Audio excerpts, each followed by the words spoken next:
Welcome to, I'm sorry. Uh, uh, Thank you for joining me tonight for this episode of Manhood Mondays. I am your host, Clifton Brantley, and I am glad that you have joined me. Welcome to tonight's episode. Hopefully it will be helpful for you. I'm laughing because I was in the midst of doing some last minute stuff and I wasn't sure if the camera was on or not. And then I looked up and there you guys were. So, hey, thank you for, thank you for joining me. Tonight we are talking about I Hate It Here. I hate it here. I want to give you some keys to overcoming despair. Keys to overcoming despair. Over the last few weeks, I've had a lot of guys coming into the office, my male clients, and they've either been overwhelmed with life or having some hopelessness going on. And as I was thinking about what I wanted to talk about tonight, and in the midst of dealing with my own life stuff, I said, I think I need to talk about despair. So tonight is for, although it's Manhood Mondays, tonight what I'm sharing can apply to everybody, and that's what I sent out to people. So if you're here, thank you for tuning in. If this is your first time, welcome. Shout out to Miss Crystal, who just called me literally before I went on. So if you're watching, thank you. And if it's not your first time, you know what to do. Hit the like button. Share it if you feel that this information is valuable. And also, if you are new here, go ahead and subscribe to the channel so that you can be notified whenever I go live or whenever I post new content. Before I get started, let me tell you guys about my experience last week. Man, I was on a podcast and I had a really good time. I think it's my first time being a guest on a podcast. And the podcast was over communication and conflict. And it aired on yesterday, Sunday. And man, I really enjoyed it.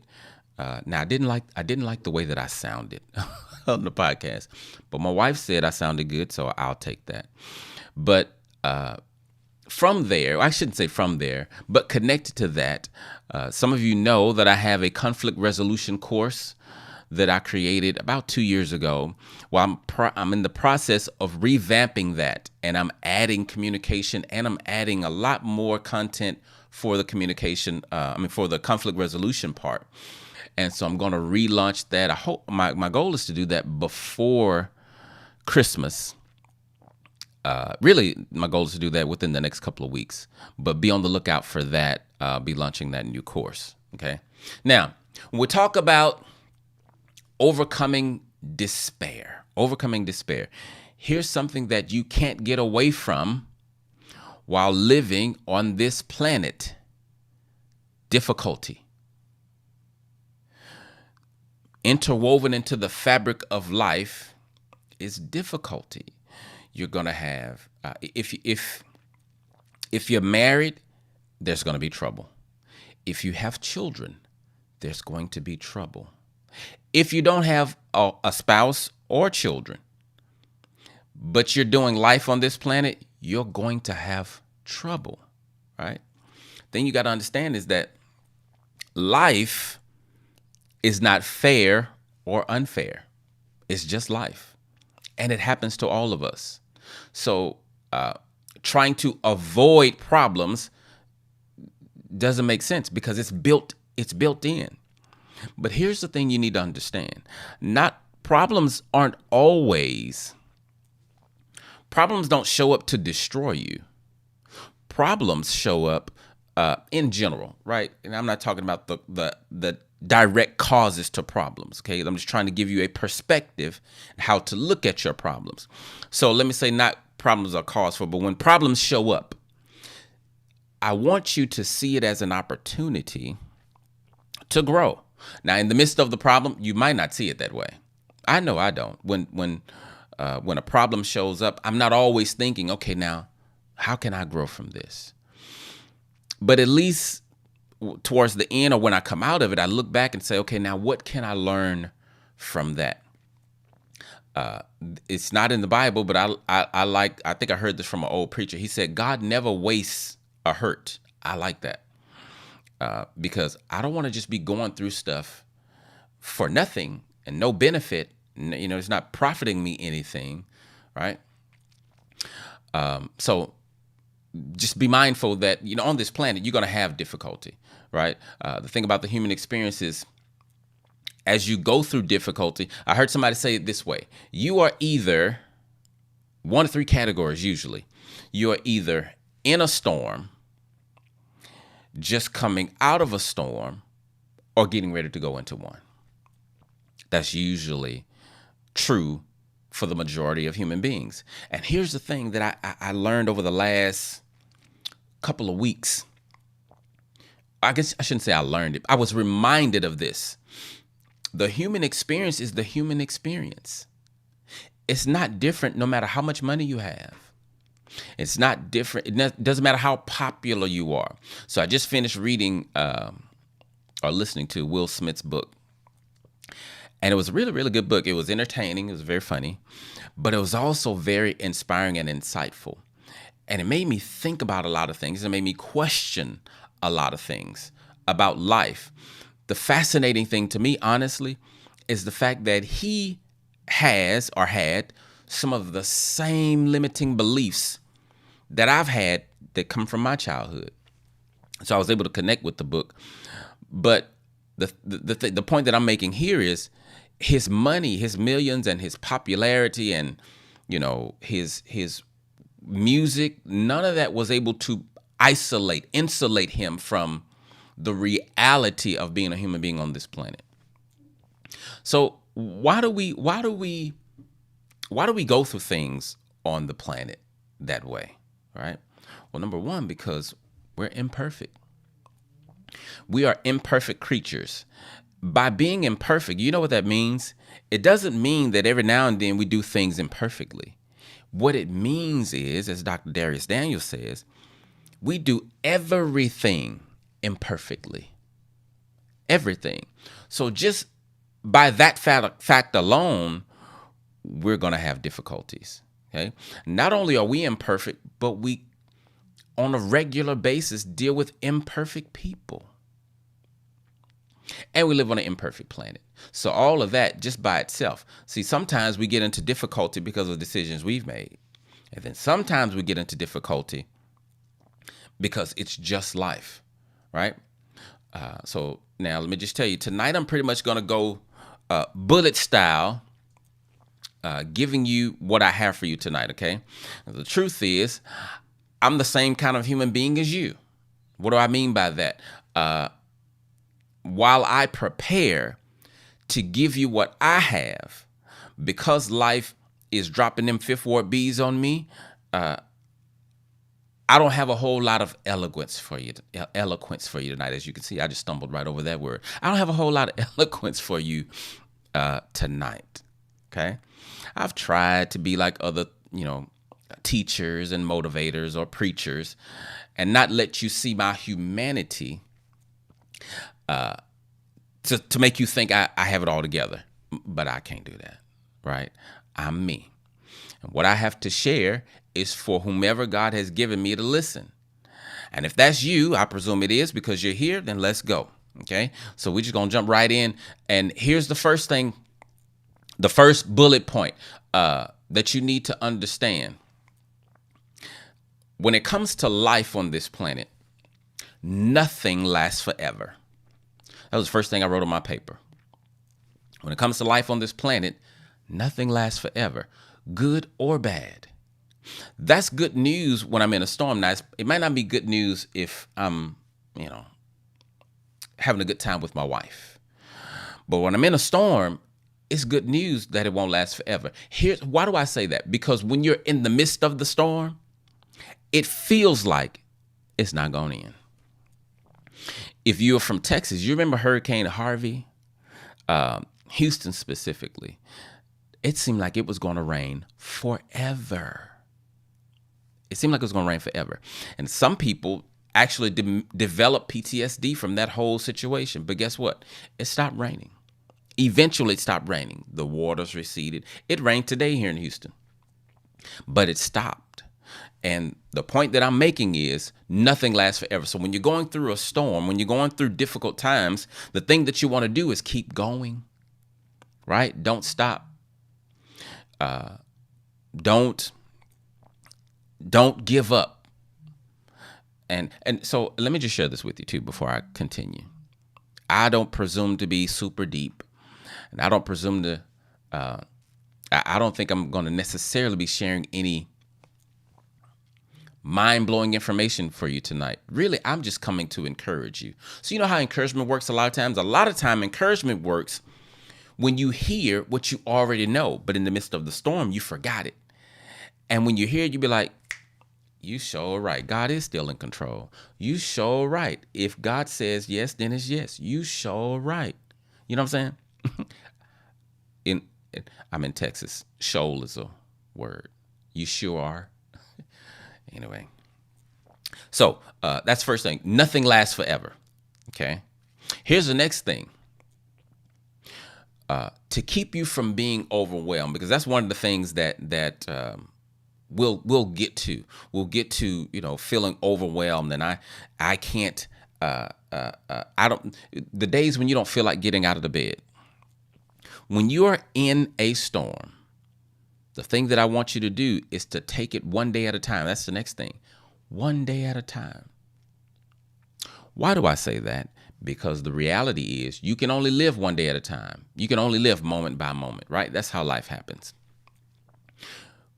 When you're in a storm, you have a tendency to start living in the future or living in the past, and you don't live in the moment. No sense in trying to live in the future because you've never been there, and we've never known the future. Living in the past, it's already happened. But if you take each difficulty one day at a time, don't worry about, am I still going to be in pain tomorrow? The reason I say don't worry about it, because if you are, you aren't. You can't do anything about it today. Focus on right now. Deal with what you're dealing with today. Don't worry about tomorrow. We'll deal with tomorrow when tomorrow comes. Now, that's not to say you don't plan for things, right? But take things one day at a time. Stop trying to, and that applies to a lot of different. That doesn't apply just to difficulty. That applies to if you're trying to accomplish something, right? If you're trying to make your marriage better, one day at a time. Okay. All right. So here's the next thing. Control, and I may park here for a little bit. Control can lead to overwhelm. Here's what I mean by that. A lot of times when people come into my office and they're upset because their partner's not doing this, or they're angry because their child is not doing that. Usually it's a matter of control. When you,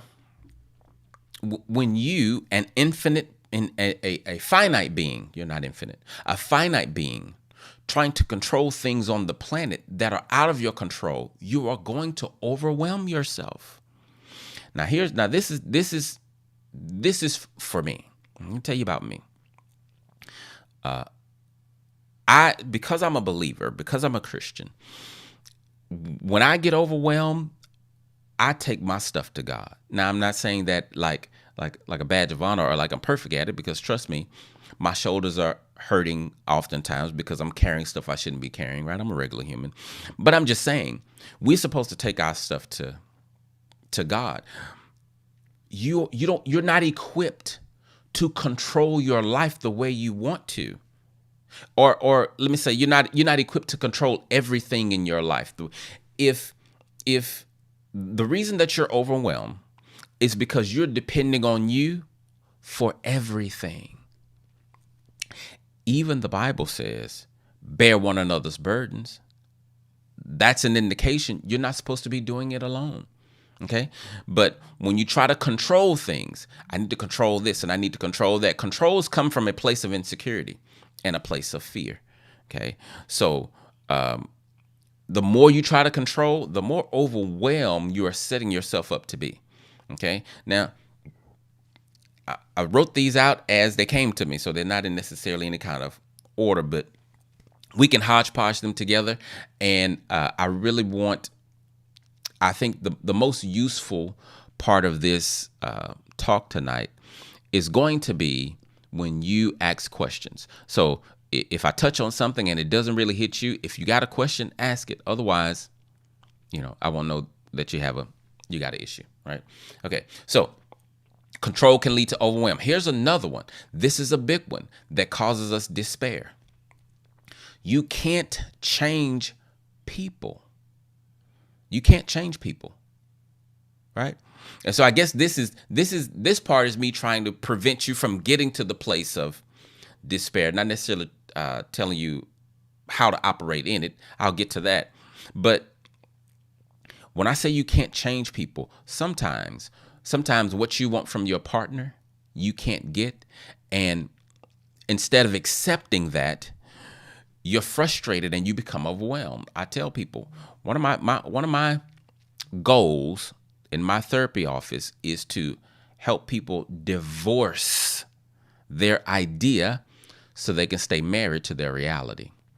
Because the reality is, you want someone who pray with you 5 times a day. That ain't who you chose, right? You want someone who is going to, feed you in the middle of the night. That ain't who you chose. I don't know where that came from, but you get my point. Your partner was not raised to be the spouse that you need. Nobody was. So when you choose a partner and you think they're a perfect fit, they're not. Okay? Marriage works if you do. Therapy works if you do. Okay? But you can't change people. Trying to change people, trying to control people, you are going to lose your mind because you can't change people. They have to want it for themselves. Okay? Now, here's the next thing.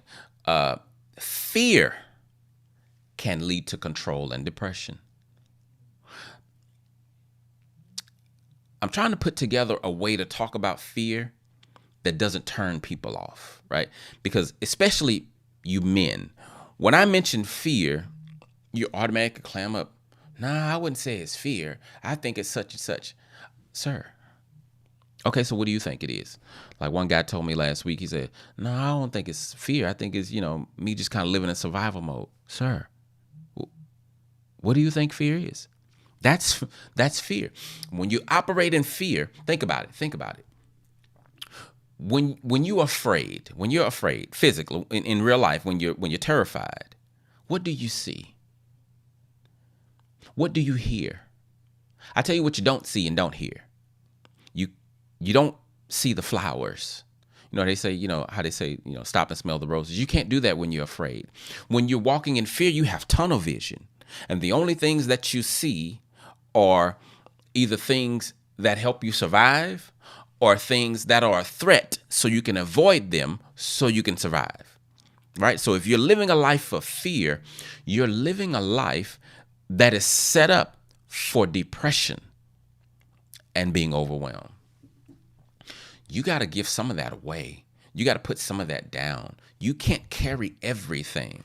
And the thing is this. The way life works, there are some things like, I really do need to do this and I can't. And it's a problem. And it's cause for me to be sad or upset or whatever. Embrace that and then just keep moving. Let me tell you what I mean. So over the last, I don't know how long, but I know this past weekend, I made up my mind, you know what? I am going to truly embrace whatever I'm feeling and not beat myself up for choices that I make. Even if it's a choice I know I shouldn't have made. I made the choice. I may be disappointed in me. I may be, I may be disappointed in me, but I'm not going to beat myself up. But more importantly, I am embracing negative feelings. And I've noticed it today. Today has been an extremely challenging day for me. I don't even know why. The only thing I can attribute it to is humanity. Because ain't nothing happened. Nothing has happened that did happen yesterday or last week. Or, you know what I'm saying? Nothing out of the ordinary has happened. But it's been a emotional struggle for me today. But the thing that I've done all day today is what I'm encouraging you to do. Whenever I was feeling whatever I was feeling, I didn't try to avoid it. I didn't try to talk my way out of it, because I didn't feel like talking my way out of it. Now, sometimes you do talk your way out of it, but I embraced it. And what I told myself was, it's okay to feel this way. It's human. Don't beat yourself up for not feeling like getting ready for this webinar. Don't beat yourself up for not feeling like recording these videos and doing this course. Don't beat yourself up because you don't feel like doing notes. It's okay, right? That didn't make me feel no better. But what it did do, it didn't make me feel worse because I wasn't beating myself up. You feel me? Okay, so don't forget that living a life of fear can lead you to depression, and that ain't a place where you wanna be. And here's another thing about fear, though. When you walk in fear, you can't walk in love. So if you're living a life of fear, especially if you're married, you're going to hurt the people around you. Whatever actions you exhibit, if they come from a place of fear, you may love them, but what you're doing doesn't come across in the love category, and they can tell. So the connection isn't made. So the fear will actually drive you guys apart. Okay. So that's why the Bible says God hasn't given us a spirit of fear. You have to deal with feel afraid. Just don't act afraid. Okay. I'm gonna write this down, because I'm gonna do something on fear, like I was saying, especially for my guys, because a lot of things come from a fear place, but fear doesn't look like fear, because when you think fear, it's not sitting in a corner crying, shaking. No, but sometimes when you shut down in your communication, it's out of fear. Sometimes when you don't express yourself at all and you let people walk all over you, fear. Now, some other stuff, boundaries, whatever, but at the root, it's fear. Fear will sabotage your life. I often talk about these evil twins. These evil twins are not just the evil twins of relationships. They are the evil twins of your life. Fear and pride. They will put you in a prison that if you keep playing with them, you'll get stuck. But the answer to fear and pride is love and humility. Yep, it's love and humility. Here's another one. Anxiousness can cause overwhelm. When you're anxious, anxiousness is a form of fear, but when I'm talking anxious in this particular area, I'm really talking about worry, right? When you worry, you don't worry about things that's already happened. You worry about the future, and just like fear is always about the future. Fear is never about right now. So remember I said, take it one day at a time. Stay in the present. When you're walking in fear and you're walking in anxiety, that's not what you're doing. You're in the future. Here's the thing about the future. You've never been there. We've never known the future. We think that the weatherman knows the future because his predictions are really good. That's the only reason he can do that, is because of God's ecosystem is somewhat predictable, but we've never known the future. Okay. So when you're walking in anxiety, here's what fear and anxiety does. When you walk in fear and anxiety, it's as if you're saying, what I think about the future, where I haven't been, is true, and now I'm acting on it. You don't know. It's not true. Now, side note, for the people who don't have a relationship with God, I don't know how you navigate through those fearful and anxious war. I don't know how you do that. Because if I'm the one in the storm and I have to figure everything out, well, I'm right back where I started. Right? That's like a loop. I'm creating more anxiety because I'm the one that got to figure everything out. give it to God. Even if God doesn't work it out, me giving it to him gives me peace. So then my mind can work, because I may already have the solution in here, but when I'm walking in fear, I can't see it. So now when you have anxiety, like a anxiety disorder, so to speak, I'm not really talking about that. Although it is the same. You get the same results when you have anxiety. You're still fearful of the future. But I'm more so speaking of when you just have an anxious mind. But again, having an anxiety disorder, it works the same. Okay. Here's another one. Trying to be everything to everybody can cause you to be overwhelmed. So I guess I could say these, in trying to help you not be overwhelmed. I could say this by saying, I could word it and say, don't try to be everything to everybody, because then that'll overwhelm you. Same thing. You are not God. You can't solve every problem, even for your partner. That's not your role. It's not your role to be their Messiah. It's not your role it's not your role to make their life great. Right? If you try to be everything to everybody, you're going to overwhelm yourself. That's called codependence. Me, myself, I was trapped in codependence. I guess I don't know when it started, but all my life up until my early 40s, because I was unaware of it.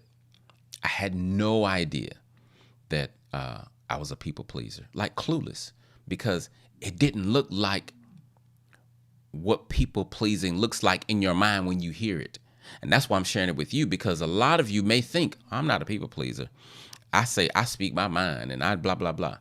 Okay.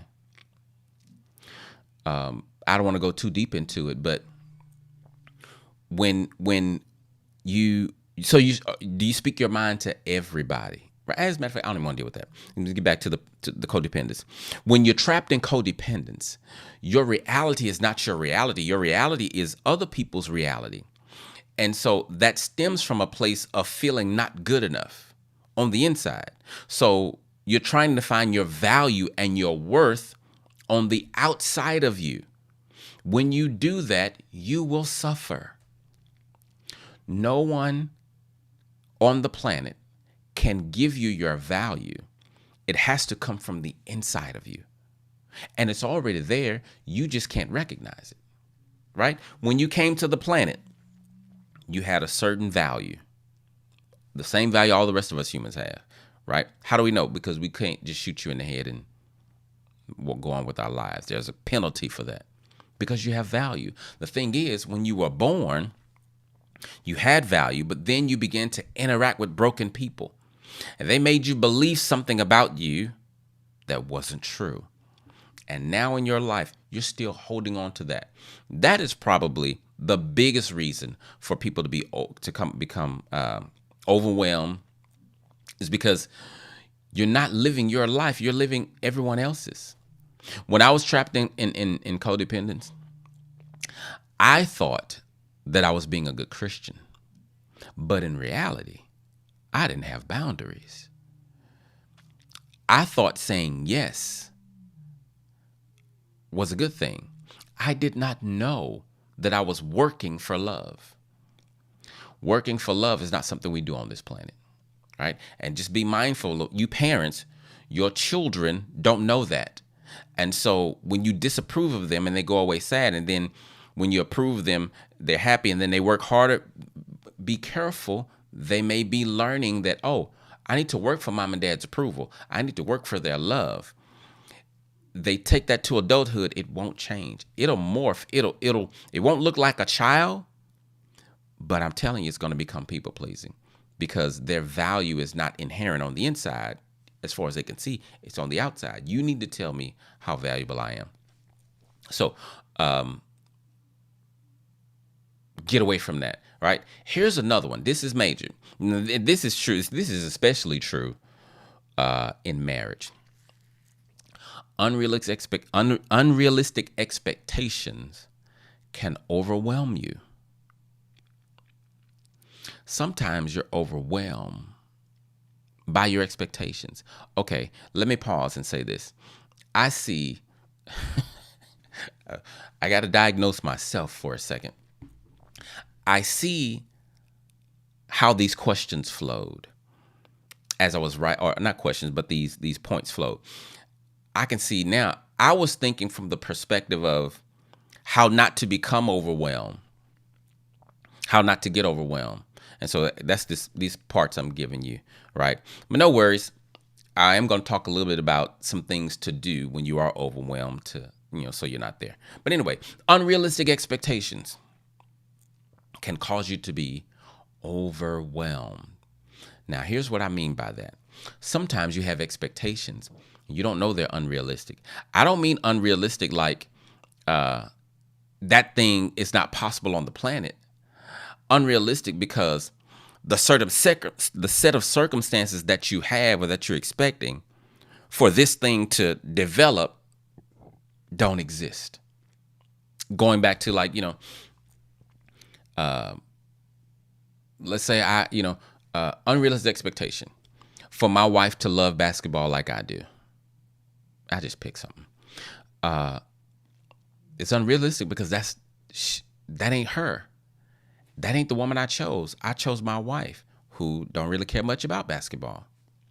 So I got to adjust my expectations. Now, that's just one small, insignificant expectation there's a plethora of expectations that can be unrealistic. You just have to realize if your expectation is realistic or not. Meaning, I want this. But does it make sense? Is that realistic for me to expect that from this person or this job or this situation or of myself? When you have unrealistic expectations, you are going to put more on wherever the expectation is. Like if it's your spouse, you're going to put more pressure on them to perform that expectation. And you may have unrelenting standards, which then is going to hurt them, which then is going to hurt you because you can't hurt the person that is in the marriage you're in and not hurt yourself. Okay? So adjust your expectations. Like sometimes new believers expect everything to go smoothly now that they're with Christ. You're going to hurt yourself. That's not how this works over here. Not on this planet. No. God said he'll be with you. But he also said, in this life, you will, not might, not maybe. He said, I don't know why my head is itching. You will have tribulation. It's a given. But now what he did say is be of good courage. I've overcome the world. Meaning, if you stick with me, you'll get through storms better. Yeah, you can get through storms without God. I'm not going to sit here and say you can't get through storms without God. But how do you come out of it, though? Like, is your hair all over your head? Is your clothes all wet up and it looked like you've been in a storm? When you're with God, I guess I've turned the corner. If you're still with me, great. When you're with God, God has the ability to take you through a storm and you don't even know you've been in. I mean, not that you don't know, but it doesn't even, you don't have the residue of a storm. You remember the Hebrew boys? So in the Bible, there's a story about these three Hebrew boys, Shadrach, Meshach, and Abednego. We used to say a bad Negro when I was little. They got thrown into this fiery furnace. Now, they got thrown into the fiery furnace because of their commitment to God. So let me pause here and say this little part that I'm sharing right now, this is not Bible class, right? But I'm making a point. I'm teaching this to you, and I don't want to throw you off. They were in trouble because of their commitment to God, not because of some wrong they did. That matters. I'm not going that way. I'm just letting you know. So they were committed to God, and they went to the king said, hey, you think your God can save you from my hands if I throw you in this fire? They said, "O king, live forever." They were respectful. They said, we don't know what God will do. We know what he can do. But watch this. Even if he doesn't, we still not going to bow. We're not bowing to your gods. So that's commitment. So they say, do what you will. So they threw them in the fire. But the Bible details the story, and it says that when they threw them in, the king looked and he said, wait, didn't we throw 3 men in the fire? And they say, yeah. They said, well, I see 4 people in the fire walking around, and the 4th one looks like the Son of God. Now, when they threw them in, they were tied up with ropes. And the fire was, it was a real fire. It was so hot because the people that threw them in the fire, they got burned up. The Bible says they're walking around in the fire, and there's 4 people in there, and the 4th one looks like the Son of God. How you know what the Son of God looks like? That's not for here. But that's just a question in my mind. How you know what the Son of God looked like? But the fire was hot enough to burn off the ropes, but it didn't burn them. They come out of the fire. The Bible says, I kind of do feel like I'm preaching, huh? The Bible says they didn't even smell like smoke. And what I'm telling you is that is an indication that God can take you through a storm or situation. And when you come out of it, you don't even look like you've been in it. Wife, if you're watching this, that was for you. Amen. You know what I'm talking about. Today's our anniversary. It don't even look like you've been through what you've been through. Okay? That's the God we serve. And let me get back on track, because I ain't trying to go to church. I might at the end though, because it's my webinar. And you can always click off, but I'm not going there yet, right? Listen, you have to take responsibility for your life and for your choices. Again, there are times we're going to go through things because we made a bad choice. That's just what it is. Sometimes we go through things when it wasn't because we made a bad choice. It's just life, right? But how do you go through those things? Now, this part is the application, I would say, to how to be in a storm. Okay, how to be in a storm. And I'm gonna just give it to you because I don't have any more bullet points for how to be in a storm. But the first thing is, like I just said, you got to realize your choices are your choices. And when you're in a storm, like I think I said earlier in the beginning, let me see if I can scroll up to that point, because it's like one of the first things you want to do. Okay. All right. Let me see. Yeah. So that's what I want to say. When you're in a storm, nothing lasts forever. Right. So when you're going through whatever you're going through, make up in your mind not to hurt other people. That's one thing I've purposed in my heart over the last couple of weeks. And I think I can't, I'm not going to say I got it from Will Smith, but after reading his book, I was inspired to make that change. Make a conscious effort that whenever I'm going through junk, I don't want to hurt other folk. When I'm having a bad day or when I'm having whatever, I don't want to hurt somebody else. I'd rather be silent than to hurt you, right? You gotta take responsibility for your own life and your choices. Here's the thing. Sometimes we find ourselves in a storm or a difficult situation or in despair, whichever label you want to give it, really because of our own childhood crap that we've brought with us. And so life is happening. Yes, life is difficult, but the reason that you're struggling is really not because of life. It's because of how you're handling it or how you've learned to handle it, which is not effective. And so your coping skills is what's causing you the headache that's wait. Is that true? Yeah. It's your coping is what's causing the headache that you have. Life is going to do what life does. You make it worse if you don't have coping skills. And watch this. If when you go through a storm, if you don't learn the lesson, because sometimes, like I say, it's a lesson. Sometimes it's a test. It's going to come back around. And I've made up my mind. I'm not going to keep circling the same problems over and over. I'm going to get the message. Lord, what are you trying to show me here? Because this keeps coming up. And what am I supposed to be learning? How do I do this better? You feel me? That's where you wanna be. So also, when you're in a storm, you need loved ones around you. Okay. One of the challenges for me is I don't have a whole lot of close friends. And so when I go through difficulty, I have my wife, but then if it's me and my wife, if my wife is a part of the storm because we have a regular human being marriage. I said it all the time, don't I?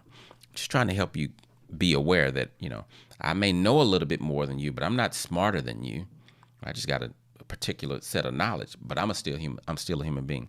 But if me and my wife are the ones at odds, then I'm pretty much by myself. Thankfully, my relationship with God is at a place to where I know how to go to God. I know how to. But now let me pause that and say, because I don't want to send the message that because of my relationship, I don't need other people. The Bible is anti that. That is not true. Okay.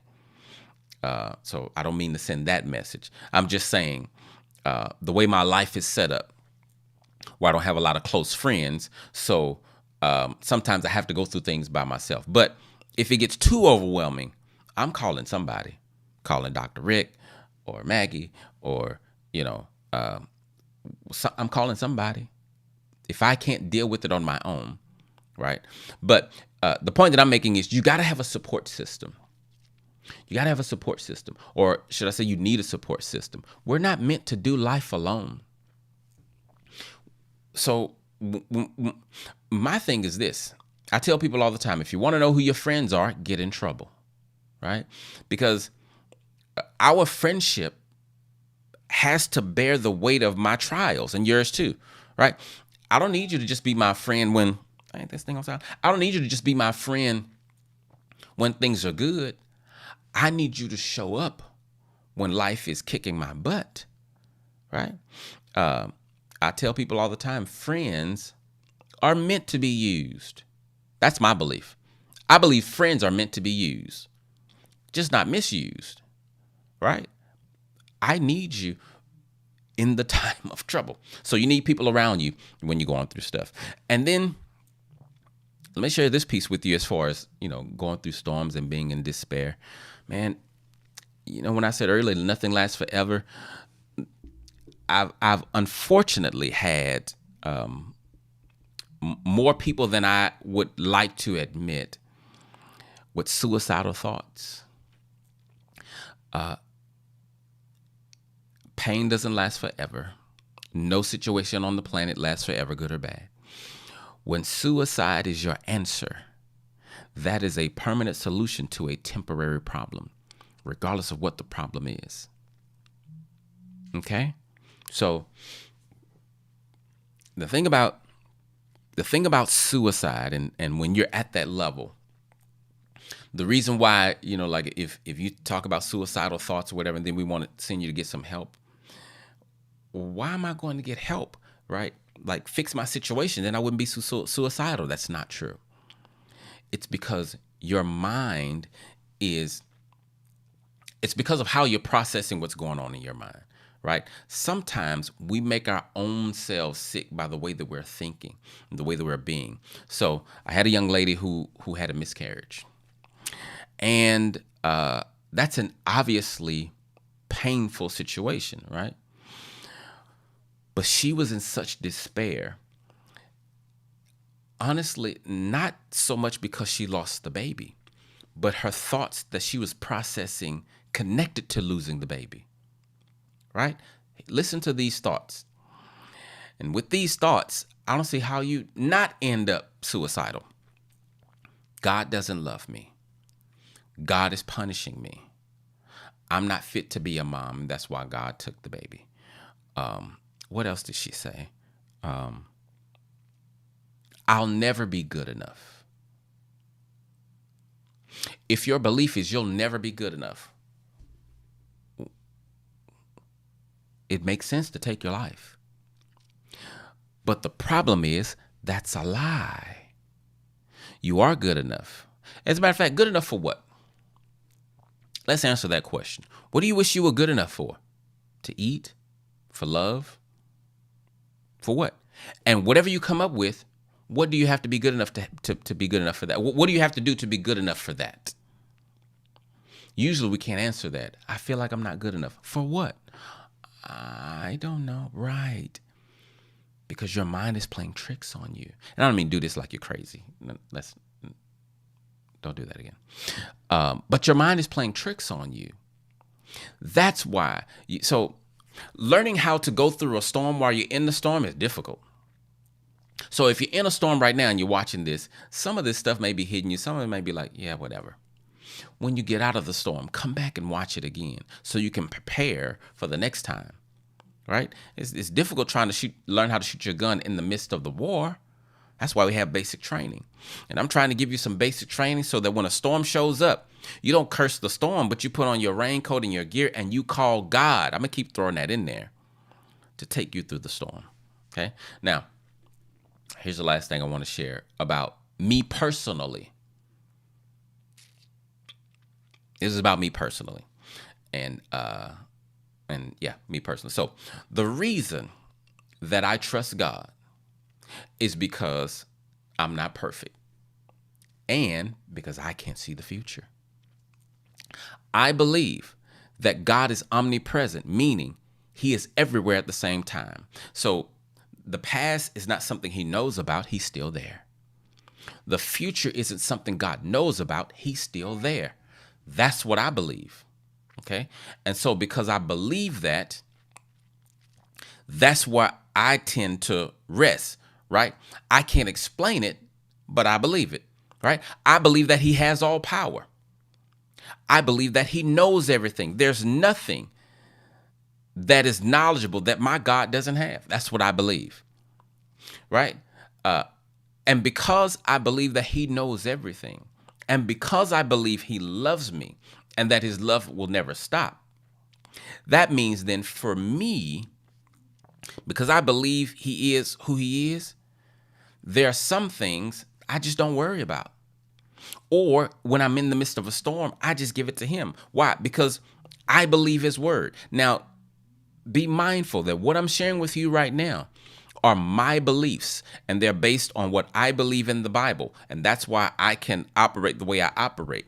If that's not your reality, I was going to say I understand, but I don't. But I mean, to each his own. I'm not trying to convert anybody. I'm just talking about me, right? So Dr. Darius Daniels says that faith is acting like God is telling the truth all the time about everything. And the Bible says that without faith, it's impossible to please God. And it says that the just, the believer, shall live by faith. So with that in mind, when I do find myself in a storm, and I'm not perfect at it, right? But I try to, I don't want to say give it to God because I want to explain what that means. I try to put my focus on Christ and the promises that he's made. And I bring to my mind, hey, nothing lasts forever. This too will pass. And I try to push through it. So now what I've added to that is not hurting people while I'm in the midst of my storm. Right? So, I know that this was a, at least for me, somewhat different, at least, if not unusual, at least different talk than I normally give you guys. Because it's not as structured and it's not as structured. But I kind of wanted to do bullet points and really just kind of speak from my heart a little bit because I did not say something that originally got me on this track when thinking about these brothers who's been in my office. We men oftentimes don't have a place to cry. We often don't have a place to rest, right? See, we raise our boys for disconnection. And then when you marry them or us, you think you have a husband, we don't know how to walk in that role fully, right? So when a man is hurting or going through difficulty, I'm closing this thing so we can stop going off. Going through difficulty, usually we do it alone. Now, sometimes we do it alone because we think don't nobody care. And sometimes we go at it alone because our family has sent the message. We don't care. You better get back out there on that horse and pull that. I need a break, right? So for the women that are watching, I know your marriage isn't perfect. I know you're mad at him. I know he done some shady stuff. But the brother can't get better with you standing on his neck. Now, if you don't want him, let him go. But if you're going to try to save your marriage, I've noticed this too many times. A brother will say, I'm depressed, or I'm just kind of like lost. And she'll be sitting right there dismissing what he's saying. So I can imagine what it's like at home. Ladies, don't do that. Okay. I'm not saying men are more special than women. What I'm saying is oftentimes we don't have an outlet. When men get together, we don't talk about our problems like women do. We go drink. That's how we handle our problems, right? I ain't saying that it's right, but that's just what they do, right? We go to the bar, go watch the game. But men need the opportunity to be vulnerable. Now, the fear of being vulnerable, that's a different issue, right? And I've talked extensively about that. Go check out some of the other videos. But I really want to encourage you women to give your man space to be human. That brother is not a superhuman, okay? And he's probably, I haven't met any evil people. I often say he's probably not evil, but I haven't met any evil. I've met a lot of broken people. I had a guy last week come in. This is my last thing. A guy come in last week, and he's done a lot of cheating, okay? At first sight, when you first hear that, it's like, you trifling. That's trifling behavior. But to say you're trifling, that's judgment. But it's trifling behavior. But so I'm listening to the wife talk, and she's talking about all this stuff. And before I get to him, I'm human, so I'm already thinking in my mind, yeah, he probably not no good. And I'm saying this because as I'm looking at him, he's looking disinterested, like, I don't want to be here. This is dumb. This is foolishness, right? But that's going on the inside of me. I'm still a therapist. And so when I let the brother talk, all I saw was a little boy. I didn't tell him that, but he's injured. Now, that's not an excuse for hurting people at all. But understand, hurt people hurt people. And this brother, as I heard him talk, he has a good heart, meaning he loves his wife. He don't know how to love his wife. He wants to be a better man. He don't know how.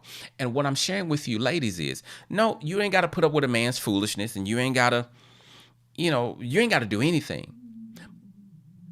But I'm saying maybe there's something else going on that you can't see as to why you're getting what you're getting. Because us men, we often don't have the privilege of saying, I'm scared, or this hurts, or I don't know what to do. The reason I said we don't have that privilege is because we weren't raised that way. They raise us to be not human. Okay? So anyway, all right. So if you guys have questions, shoot me with them right now, and then we'll deal with them. Then otherwise, I'm gonna go hang out with my wife for a little while. Man, we still did an hour. I'm really trying to do 30 minutes. We still did an hour. Jeez Louise. But anyway, any questions on that end? Anything anyone want to ask about a specific trial, storm, how to deal with this, how to deal with that, or anything, relationship, whatever, since you got me on here. It's up to you.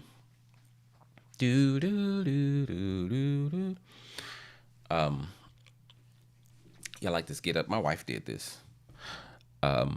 So this is not about despair. This is something else about looking. So I'll call this finding the blessing. So I didn't choose a wife who loves basketball like me. But I did choose what I did not know, I guess I needed, but would like, which is a fashion designer. It's been a blessing to me. All right. So no questions. I'm going to let y'all roll. What's up? My brother's on here. That's what's up. That's all that matters. The rest of y'all can log off. My brother on here. No, I'm kidding. But as a matter of fact, well, let me say this. Since y'all on here, whoever's on here, my brother Corey Brantley is an exterminator. He has his own company. Man, I don't have his company. I don't have his company phone number, and I want to give you his personal number. But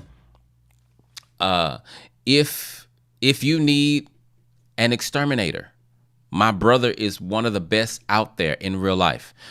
Corey, if you're still on here, put your phone number up and let them get your business number so they can call you for an inspection or whatever they do. All right. So we got a question from Sonia. Let's see what this question says. It says, how do you respond when someone tells you they aren't okay? Good question. So when someone tells you they aren't okay, you want to investigate, right?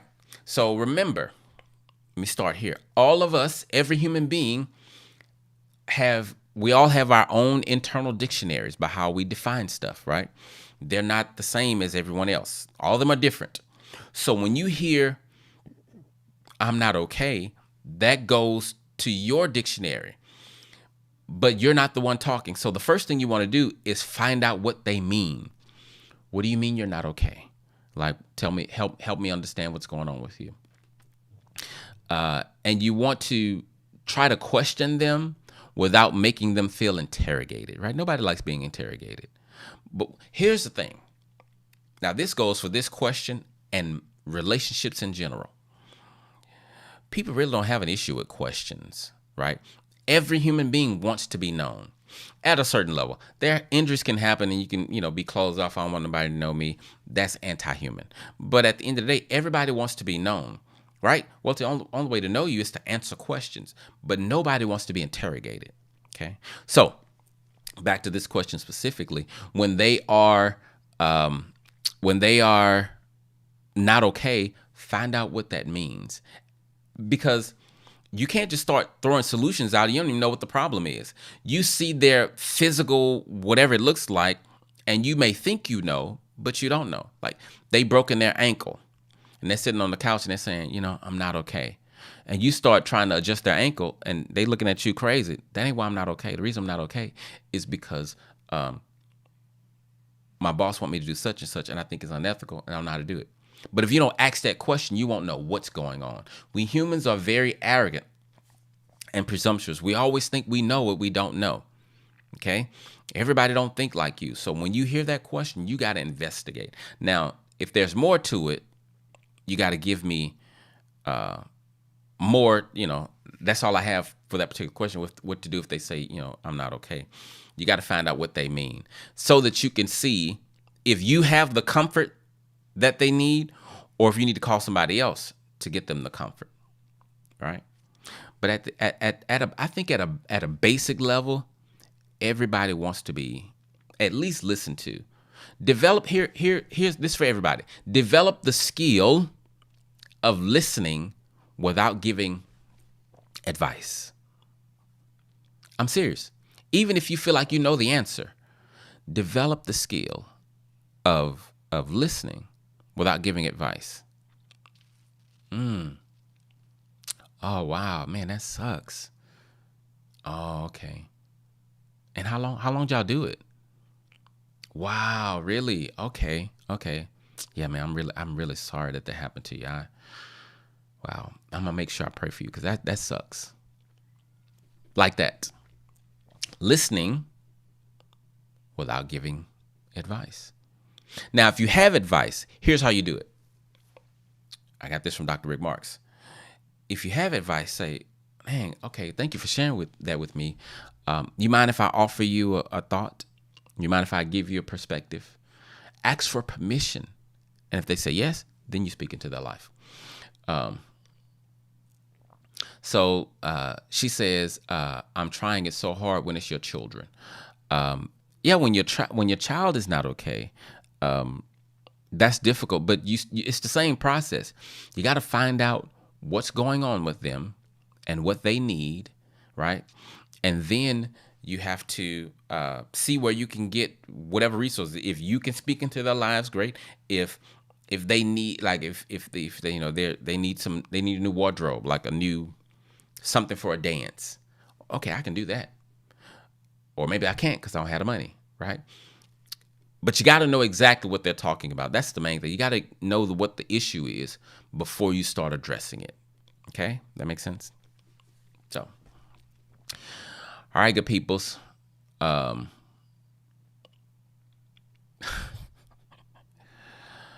People are funny. Anyway, hope you guys enjoy the rest of your... That's me trying to hold my tongue and not go off on whoever this person is. But I understand it's social media, and it's, you know, folk gonna do what they do. So ignore the fool in the corner. You guys have a good night. Thank you for joining me, and I will see you in 2 weeks. And I got something that I'm preparing for you called "Don't Feed the Animals." Don't feed the animals. I'm talking about the animals in your mind, right? We'll visit that next time. All right, you guys have a good evening. Love you. Thank you for watching.